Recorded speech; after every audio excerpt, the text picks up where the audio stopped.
In this video, I'll guide you through how you can transfer photos or videos from Android phone to PC or laptop.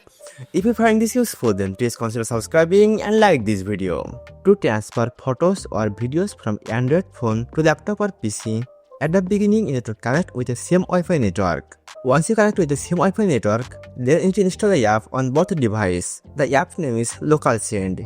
You will find this app on Google Play Store, App Store, and the official website. After download the app, you need to open the app on mobile phone and click on the send icon. Now choose the photos or videos which you want to share on your computer.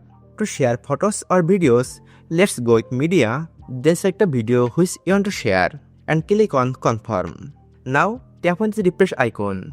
The nearby device will be appear here and tap on your device. Now you need to click on accept button. Then the video will start to transfer on your computer. By following this tutorial, you can easily transfer photos or videos from Android phone to laptop or PC.